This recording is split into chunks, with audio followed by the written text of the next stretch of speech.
Welcome to episode 20 of Motormouth. Here's your host, Brendan Kelly. Hello everybody, and welcome to another milestone episode of Motormouth, the show that keeps you up to date with the latest Eastern Cape motorsport news as you join us in celebrating our 20th episode tonight. My name is Brendan Kelly in Pretoria. Paul Bedford is the man on the spot doing our final mix, and our producer in Port Alfred is none other than the hyperbolic Daryl Cookard. Once again, a massive thank you must go out to our main sponsors, Emerald Fire and Fifth Colour Branding, for their continued support of our show. Our South African motorcycle racers continue to perform well overseas, with Cameron Peterson being crowned the 2020 Motor American Superstock champion with 8 wins during the season. We look forward to seeing him back racing superbikes again next year. Matthew Skoltz had a nasty fall in the superbike class on Saturday and underwent surgery on Sunday to repair a ruptured tendon in his right thigh, and then further surgery yesterday to repair his badly broken right ankle. We're happy to say that Matthew is in good spirits and expected to make a full recovery from his very bad injuries. So best of luck to Matthew Skoltz. Sheridan Marais will be making a return to World Superbikes for his first start since 2014. He'll be racing for the Orelac team as a stand-in for their injured rider at the Estoril circuit in Portugal. The first time in 26 years that the circuit has hosted World Superbikes. Best of luck to all of our Eastern Cape karting competitors who will be heading to Killarney in Cape Town for the SA Max National Finals this coming weekend. All of the action will be live streamed from this event, so be sure to keep up with the action there. We'll certainly follow the action closely as we have some serious contenders from the Eastern Cape in the hunt for national titles. Folks, please be so kind as to share the up to 60 seconds link on Facebook so that you can help us reach a bigger audience. We also go out live on YouTube as well, so please be sure to share it. Our last show, we managed over 1,500 views, so thanks very much for all the likes and the shares that we had. I see there's a couple of people have joined us already. Great to have Shannon Deval from KwaZulu-Natal joining us, Debbie Bartle watching, Robert Langer, great to have him along. Jeff Latham is there, Cameron Kelly watching as well, so great to have all of you guys along for the ride with us. Our first guest tonight is none other than Sparky Bright. We welcome Sparky to the show once again to just give us an update of what's happening out at Aldo Scribante Raceway. So it's a very, very good evening to Sparky. Welcome back to the show. Evening, Brennan. Great to be back with you. Sparks, it's been a difficult couple of weeks since racing got going again. Can you give us an update on where motorsport now stands with regards to COVID relations? What's the latest from MSA? Well, the latest is we're operating under Circular 6, which allows 5 pit crew along with a competitor, which is a little bit of an improvement from where we were. No spectators, unfortunately. Government's not allowing us that. So basically, it's the drivers, riders, and 5 crew. So that's really the bit of a change we've had from the previous Circular 5. Yeah, Circular 5. The events that have been held so far, have there been any major issues with the COVID regulations, or has it all gone according to plan? Look, I think the events that obviously being monitored around the country are really the guys and girls are trying their best to obey everything, and they've done really a fantastic job. I think in the Eastern Cape, I've seen, and this is really where the program goes around, I've seen rally sprint take place. We've seen some racing at Aldo Scribante take place. Rovers run some motocross, Victory Raceway, some oval, and we haven't had any problems up until now. And the competitors and all concerned have really been towing the line. It's fantastic to see. That is great news. The remainder of the season, obviously a very congested time, a lot of championships to try and wrap up in a very short space of time. What's the calendar looking like or the MSA calendar for the next couple of weeks? What's on the cards? I know there is oval track this weekend, and then where do we start next weekend? What is on? Look, I think it's unfortunately not the ideal, but due to the COVID, everything's having to be jammed in to get done. We've got oval this weekend. We've got Aldo Scribante's mini revival event coming up on the 24th. We've got a motocross coming up on the 7th of November, along with drag racing. We've got the VW Race Day on the 31st of October at Aldo Scribante Raceway. Brendan, I think you've got all the detail there of all the categories coming along. And then we move on to the beloved 3-hour and PE 200, the most historical event, I think, in the country for motorcycle racing on the 28th of November. And in between, there will be those are some of the bigger events happening. There will still be some club racing, etc., happening.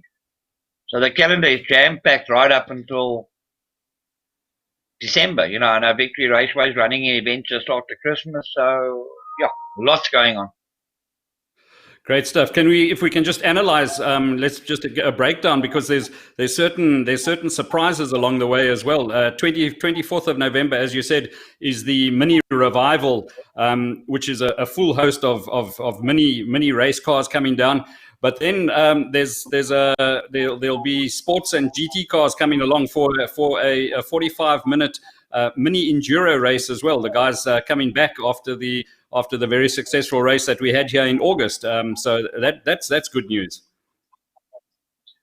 Look, I think the feedback we're getting, they love the surface in PE, the event that was run in the South African Endurance Series on it was in August 15th or 16th, and they wanted to be part of the mini revival, which has become an annual event. And we are going to be blessed with seeing the Lamborghinis, the Porsche, Ferraris joining us in the regional modified racing, and then obviously the Algo Motorsport Club's mini enduro series that runs after the event during the year.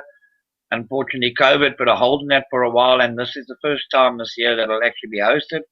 So they'll be joining in that. So it's going to be great to see some of those nice cars back in Port Elizabeth next week.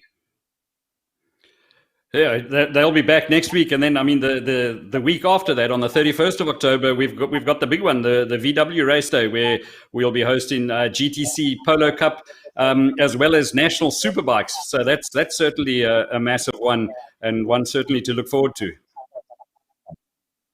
Absolutely, Brendan. Best Drive Trends Tyres East London. The GDC and the Super Cup event, along with the polos, and as you said, the superbikes. The championships are close now with the reduced races, and I think it is the final round for Polo Cup, as far as I'm informed, and some of the others are penultimate round. So I think exciting race day. It will be obviously going out live streamed, I believe. So that should be some exciting stuff. Unfortunately, again, we can't have the spectators at these events. Yeah, the live streaming certainly seems to be the way to be going at the moment. And then, exactly a week after that, 7th of November, it's drag racing. Tell us a bit about the drag racing event coming up. Bill, the drag guys have been amazing. They pulled off the first event. Drag racing relies a lot on the spectators, etc., and without that being taking place in COVID, the guys have come up with other plans. And the drag committee in Port Elizabeth have put a lot of work into it. The first event was held a few weeks ago on the end of September. It was good. They opened entries, and within 48 hours of opening the 7th of November entries, in 48 hours they have been fully subscribed to the maximum entry permitted for the day. It's unbelievable the amount of effort they've put in, and good for drag racing and good for the Eastern Cape. Oh, that's absolutely fantastic to hear. And while we're talking of drags, I see that Emron Razdin has joined us as well. He is known as Mr. Drags in this area, along with Marais Dupree, Peter Eddy, Barry van Rensburg, Dot Kelly, Ian Riddle. So welcome to the show, guys. So the drag racing, we spoke to two of the competitors that came up. We spoke to them on last week's show, and they just couldn't stop singing the praises of Algoa Motorsport and how well they were looked after and the facilities. So that's certainly a feather in your cap, and the rest of the team out at Scribante, Sparky. I think for motorsport, it's a feather in the cap in this region, and I think it's a team effort. But there's not one person that makes it happen, and it's quite great to see that they are being rewarded and getting rewarded for the efforts that have been put in, Ben. All right, that was Drags. And then 28th of November, we've obviously got another big one. That's the Marais Ellis day-night endurance race, which will be followed by the Clinicare PE 200, after, I mean, it follows the Clinicare PE 200 motorcycle race. And then we'll have Cellular City, all-comers and modified saloons. So that's certainly going to be a jam-packed race day on its own, that one. The information I've got now and seeing the entries were opened actually yesterday, and they are storming in. I believe that event will be fully subscribed very shortly. Yes, and I think having great in these hard times and current situation to have people like Cybrex, Cellular City, and Clinicare coming on board and supporting local motorsport in Port Elizabeth. And to those people, I think there needs to be a big shout out to ensure these events happen, because without them, it's absolutely impossible to make any type of event viable without having these sponsors on board. Yeah, I'd second that statement completely. A big thank you to Marais, Clinicare, as well as Cellular City for getting involved with sponsoring the event. And then the season culminates on the 12th of December. That is the final event of the year, as well as being the drag finals as well. So that will be another big one. Also, I'm sure will be well supported. I'm sure it will be. Fortunately or unfortunately, the season for motorsport doesn't end there, with Victory Raceway carrying on to beyond Christmas. So I think the Eastern Cape is strong. Motorsports events are happening and people are making them happen. And I think we'll see motorsport right up until the new year. Just seen a comment there from Ian Riddle coming up there. Drags were fantastic. We've certainly, as we mentioned more than once on the show, heard lots of good things about the drag event that they've had there. So we look forward to some exciting events. Sparky, we're going to wrap it there. Thanks very much once again for giving us some of your time. I know it's a busy. You've had a busy day out at the circuit. Obviously, another test day out at Scribante. So thanks very much for taking the time out and joining us. Absolute pleasure, and thanks to you guys for the fantastic show you're putting on and ensuring motorsport gets the coverage it deserves in this area. Brilliant. Thanks very much. And while we say goodbye to Sparky, we say good evening to Ashwin Harry. He's joined us as well. So good evening, Ashwin. Hope you're all well. We're going to cut to our first advert break of the evening, and then joining us afterwards is a man who's making a very welcome return to motorcycle racing after quite a long sabbatical, Trevor Wilson. Best Drive Treads Tyres East London, your complete one-stop car shop. Visit us for great deals on Continental and General tyres, as well as many other brands. For professional and friendly service, call us on 043 743 7564 or find us on Facebook at Treads Tyres. Treads Tyres is a proud sponsor of Eastern Cape Motorsport. Right, as we said, joining us, Trevor Wilson, after an extended break from racing. Trevor, good evening and welcome to Motormouth. Evening, Brendan. Great to have you, and the sound is coming through well. You had a rather strange exit to Scribante. You won the Historics Championships in 2017, and then decided to hang up your helmet. Was it your plan to go out while you were on top? Yes, well, I was actually expecting to have a little one, so we had a little boy. Me and the girlfriend, and I thought I'd take a break from race, while we're waiting for the little one to come along. Great stuff. He's so 2 now, years old now. Okay, so after almost 3 years, you've decided to make a comeback. What prompted the comeback? Was it just something you had to go and do? I think there's a lot of reasons that we come up to justify do, but there was a race that I watched earlier in the year. I think it was called the Monocle, if I was not mistaken, and I was quite amazed by the speed that Johannesburg historic racer Jaco Gous was doing around here. It makes a person miss the racing and miss the track. So then I had to look for an historic bike and have it built up again, and yeah, now we're back. We see what we. So are you saying it's a new bike that you'll be racing in historics? Yeah, so I used to race the 750 Priesling, and I sold that bike to Norman McFadden in Cape Town, and I managed to buy the chassis back from him again, and then sent the bike to Donnie Maritz from Donnie Maritz Racing in Cape Town, and he built an 1100cc engine, which he would now like to try and see how we go with that one. So you, I believe, had some track time. You went out to the official test day out at Scribante today. Tell us how that went. Yes, well, it's only my second outing with a bike, and with these old bikes, you've got to test them because there's always teething problems, I think Donnie wanted to spend more time with the bike, but I was pushing him to get it so that I could get some saddle. We changed the gearing because Cape Town obviously needs longer gearing than Port Elizabeth, and we battled to find sprockets for these old bikes. So I jumped 3 teeth up on the back. This is a 5-speed gearbox where the 750 was a 6-speed. And we've now jumped from 70 Newton meters of torque to 120.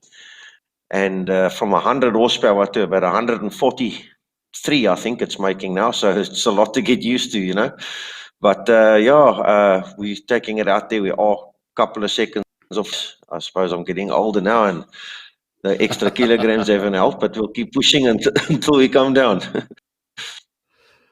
Yeah, I often think back to when you were racing. You often had a very vocal group of followers at race meetings who really got into I'm not going to say the spirits, but the spirit of things. You always enjoyed lots of support from a very vocal group. Are we going to see them back at the racing as well one day? Yeah, well, we'll hope that happens because obviously, as Sparky said, with the COVID-19 regulations, there are no spectators allowed at the circuit. But I'm a popular guy in P, and I suppose if people know the guy that's racing, then it attracts the crowds, So we'll see what happens when they lift the restrictions. Yeah, and you're not scared to do the occasional donut or put it on the back wheel after the racing celebration. Yes. We had some breakdancing on the side of the circuit, and the people loved it. So we didn't really breakdance. That's great. No, that's absolutely fantastic. It's great to see you back at the circuit. I see we've got a couple more guests joining us, viewers that are joining us. Paul Berry's watching as well. So good evening to Paul. Welcome to Motormouth. I think we're going to wrap it. We're going to wrap it there. Trevor, thanks very much. We look forward to catching up with you out at the circuit, and best of luck. And who would you see your main opposition in the historics at the moment? Who you going out there to target? Well, look, I haven't been on the bike for quite a while, and I know that Remy van der Berg from Remy Tech Motorcycles is running out front, but I have heard that there's another 2 guys that are also running up around that 8-second mark on a historic bike, which is pretty quick. We're not there yet. But I think Remy van der Berg is going to be the man to beat, eh? Great stuff. We look forward to watching the action go down, and best of luck for the next event. As I say, we'll be certainly watching you. Thank you very much, and good evening, Trevor. Okay, thanks, Brendan. Cheers. Cheers, man. Okay, we're going to go for another quick advert break, and when we return, we'll chat with our next guest, BMW motor enthusiast Marais Ellis. With over 60 years of financial planning experience, Skybridge Capital has sound solutions for your financial needs. Our client commitment and unbiased approach enables us to build tailored investment portfolios for the individual and their changing circumstances. We specialize in retirement and estate planning, wills and deceased estates, as well as local and offshore investment planning.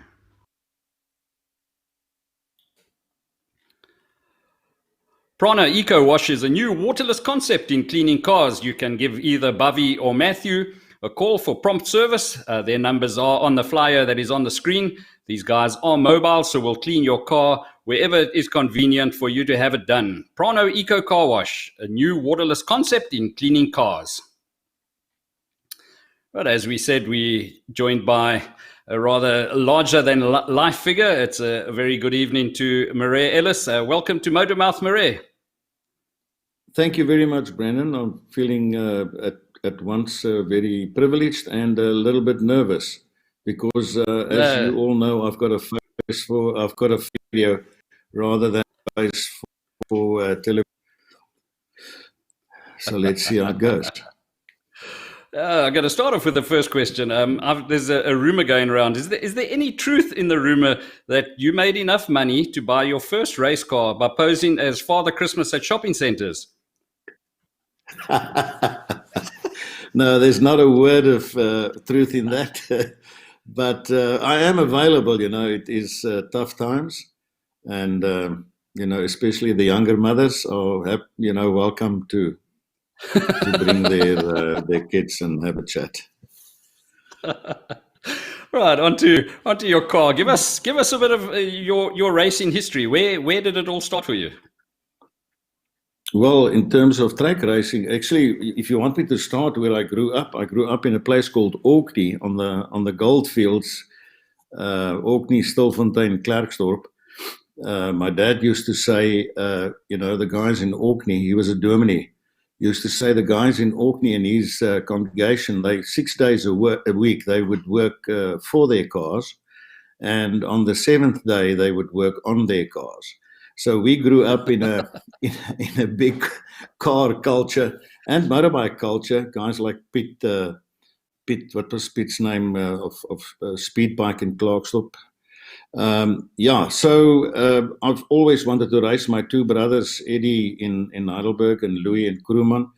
My dad was a car enthusiast, and I really never thought I'll be able to, to realize that dream. And I turned 50. Well, in the year I turned 50, I had it was before smartphones. There was what do you call it, a blog or something on the computer. Robert Langer, the guy that actually started the whole thing, documented his build of that lovely BMW that he had, and I followed that as a stalker, I suppose. And Reinhard, my good friend Reinhard Potgieter, we started following this build of Robert, which was extremely interesting, and we thought it was doable, and we started dreaming about it, and then that motivated us. And then I eventually decided, listen, I must do something about it. And on a business trip to East London, I stopped by in King Williamstown.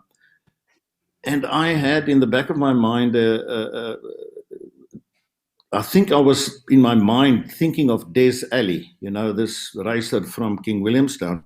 And I stopped in Buffalo Street at a random car spares place. And I said, listen, there's a guy, and I couldn't remember Des Alley's name. There's a guy that races cars, is quite good. And I don't know if it was Ivor Raj, or I don't know if Ivor is from that area as well. Yes, Ivor's from King Williamstown, yeah. Yes, and I'm clueless, but I was enthusiastic. I'm still a bit clueless and still enthusiastic, I hope. So I walked into a random place, tried to explain to the guys, is there somebody that builds race cars here, etc. And I'm mentioning the names, probably got it wrong.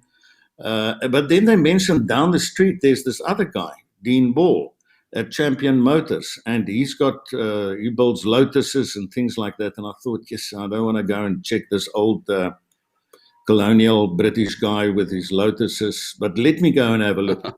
And lo and behold, I got an old roadie and his father, Norman, in a very, very well organized massive work with modern BMWs, was busy building a car for somebody, I think, up in Joburg, a company. And he started explaining, what he's doing. And yes, and I spoke to Reinhard when I said, yes, we must make a plan because I couldn't afford to buy the car on my own. Me and Reinhard went in together. I'm back after about a month or two. So cancelled the car. Are we interested? We bought the car and we waited anxiously for a few months. Dean builds these cars in between running a really, really big workshop with his wife, Belinda. And, you know, my childhood dream came true when Dean delivered that fantastic car. It's the same car we still have. Obviously, a lot of development has gone into it since. That was a story on itself, you know, all the development that went in, all the different cars that have been held up to this. Andre, career of AS Auto. I was lucky, Andre, the mafia or the don of motor in PE, Johan Barnard, whispered into Andre's ear. They're from the same, and interested in cars on because it's a fickle and difficult job it is, and you can't really make money out of it. And guys like, you know, Rain Berry is an absolute enthusiast. Died, also helped me a lot. But it's difficult to work on race cars. But long story short, we got the car, I think about 8 years ago, and I turned 50. And me and first year ran on the car because I couldn't myself to tell my wife that I bought a race car. And so Reinhard played along, and eventually my wife, sort of the kids, dropped something that it's your dad's car. My wife said she had a suspicion. And I see another guy on this video here that has also contributed tremendously to my racing knowledge, to the car. Ian, Can I stop you there for a moment while we mention Ian Riddle? Yes. I remember Ian telling a story about the first time that you went out to the circuit was in your wife's BMW convertible, and you asked Ian to to show you the lines around the track, right. and after 2 turns he told you to stop. You wanted to get out. Yeah, no, I'm still as clueless when. I remember that day clearly because we were waiting for our car, and then I'll tell my wife that they've got something on at the track, and I'll take the old E30 out and play it around. Ian was not very impressed. I remember it clearly. We got one of the legends from Leicester FM joining us as well. Good evening to Alan Bosch. Great to have you watching the show with us. And then you've also legendary with your Ranchero Bucky. There's a story about your Ranchero Bucky during a track day. Yeah, that was my son driving it. That was one of the worst impulse buys of my life. Reinhard is trying, because that car is not an example of fine motor engineering from Australia. We've played with that thing around since the diff has been hung. So we're making plans to put some, what do they say, skins into it before I sell it. Hopefully I can sell that thing soon. And then you've had quite a bit of experience with endurance racing as well, and I believe you were due to be disqualified from one of the endurance races for your fuel filler tank being too low. Oh, come on! Look, I am the favorite in my French principal of that club. If it's not Sparky or Brian, it is Alistair or Ian Riddle, because I'm quite gullible. So they would give me all these funny technical things, and I take weeks to set up a rig, and then they say, no, it's like 2 centimeters too short, and I missed the cutoff for the technical cutoff and all that stuff. So we'll take it in the stride, and one day I'll get Brian and Sparky and Alistair and Ian with all the misinformation. I'll try to get them back. So as you say, you've got a a bit of a reputation of being a slightly disruptive force in the pit lane at times. And I'm going to ask Paul to show us a picture of why I make that statement or ask that question. Paul, if you could put that picture up. Yes, it's Ian Riddle. I'm going to kill you. I see Stefan. Stefan Okamp, a legend in the pit lane. The guys are having a good laugh. But yeah, Marais, that's what you're known for. There's always, it doesn't matter if it's in the pit lane, on the track, or in the pub afterwards, the prize giving. You always certainly book for sports, and that's what the guys really enjoy. Yeah, thank you. Listen, I'm not the only. Luckily, I mean, the directors larger than life that Trevor Wilson. It is fantastic to be in a environment the other day, and you put it so beautifully that we all share this unbelievable passion. And on that weekend or on that Wednesday when we test, you suspend all the other things in society that sort of divides you. We come from different walks of life. We've got different backgrounds, upbringings. We do different work. From a heart surgeon to a guy that not from high to low. Just to say that there are so many different people, and we all suspend what we do in the week in real life, and that weekend or that Saturday we share this unbelievable passion and meet fantastic people. And myself, I've learned technically, I'm still extremely bad, as Reinhard would attest to. But I've learned a lot. I can't walk the walk. I can talk the talk a little bit. Luckily, my son is much better. It is fantastic to be part of that track. We must not forget that we are lucky to be small, not for the obvious reasons. The people that has made a massive contribution to our racing and the form and the quality of our track. That was in the situation to help. We're lucky enough to have sizable family-owned businesses, and they being enthusiasts. And here I talk obviously first and foremost of the Scribante family. 2-3 years ago, the track is now, we all accept it as a fantastic surface, etc. But it wasn't like, still fantastic to race even on that surface. But if we didn't have that connection with people like that, Nick Davidson, the Davidson companies, Kevin Kelly, Picky, guys that gives of club, we won't have this fantastic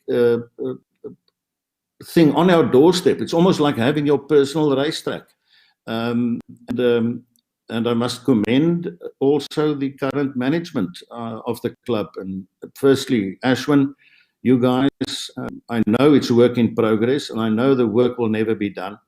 But if we look back to when I started, it was dark days. The first meeting I went to, it was genuinely doom and gloom, because nobody knew then how it would play out. When Terry Moss, that looked after the track for 18-20 years, pulled out, it was uncharted territory. And Barry and Ian, I sat there and I thought, my luck, I've turned 50, wanted to race, but now a year probably we're not going to be able to race because there's no money and we're not 100% sure. But if you look back on what happened with the leadership we had, the enthusiasm of all the club members, the bikes, the drags, the spinning people, and the guys running the track on a day-to-day basis. Brian, Sparky being part of the furniture and the management committee.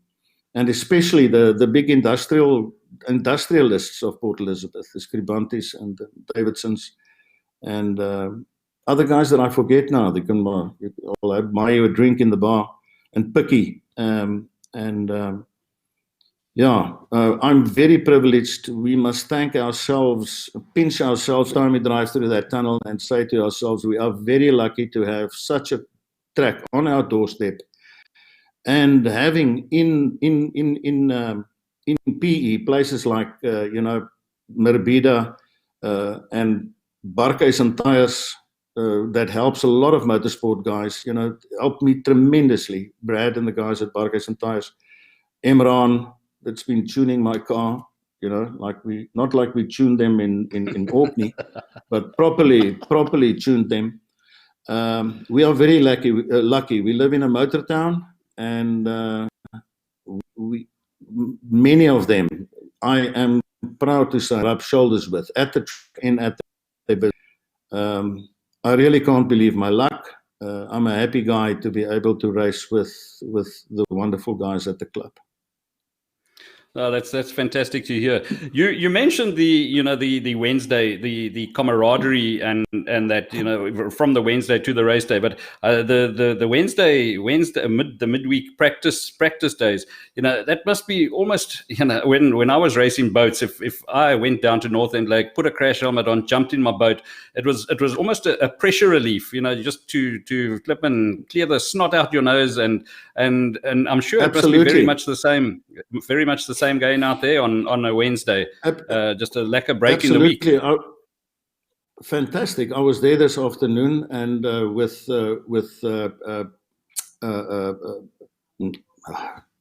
Andrew Roth with his big red monster, and James Matheson with his fast M3. And I did about 4 or 5 laps, and my son did a few laps, and it was just so relaxed to be able. If you tell the story to the guys at Swartkops, I've got good friends that race at Swartkops. Charles Smallberger and his dad, Derek, they also have a fantastic setup. World first class, but yes, we don't know how good we have it in Port Elizabeth, with basically unlimited access and being owned by interests that are really not in it for the money. It is really a non-profit business. I honestly believe that. And we are supported by strong people historically that also love the sport. And we are very, very lucky. No, absolutely. You mentioned the position of the circuit and the fact that it's in the industrial development zone. Security is a big factor as well. And there, I think we're so lucky to there's. You look at I just think of what goes down in East London with during the week, the tires getting stolen and the track getting pilfered all the time. So we are incredibly lucky with the track situated in the IDZ. No, we are. If you think about it, there are sometimes cars that are worth $1 million, $2 million rand standing there for a week or 2 weeks or a month. Brent and Tanya had extremely valuable cars standing there for years, and I can't recall that there was ever a problem. And again, we are lucky to be in the IDZ. And Brian and the team and the management, I think they're all doing a great job. We mustn't forget that these permanent pits that have been built, that was a fantastic thing that happened. And I'm sure that the committee has got plans for the ablution facilities to bring that up or better than the standards of the other national tracks. I know I'm sounding like I'm gushing a bit, but I am personally extremely lucky to be doing what we are doing. And you've mentioned more than once your son getting seat time in the car as well. I mean, we've seen him racing in the street and fine cars. Is he looking at getting his own car, or happy to share your car on the endurance days? No. There's some structural, things that would prevent him. Firstly, I'm in a lucky position that a lot of what I do in my car is, I do with the help of guys like Reinhard and many other people that help and contribute. So my son, unfortunately, if he's more successful, and like he says he will be, and more intelligent than me, than he maintains regularly, he will maybe start racing at 40. But otherwise, he'll have to wait until he's 50 and have enough good friends that will help you. But I don't think we can run 2 race cars or even another go-kart with my system. Brilliant. Marais, it's been an absolute pleasure having you join us on Motormouth. We will certainly remember this show for a while. Thank you very much for coming on the show and giving us a little insight into what makes Marais Ellis tick.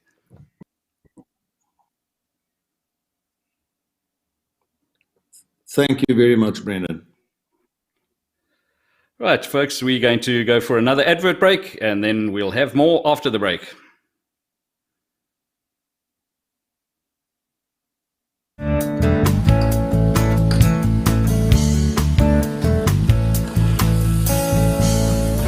Import, tasty takeaways in Port Alfred.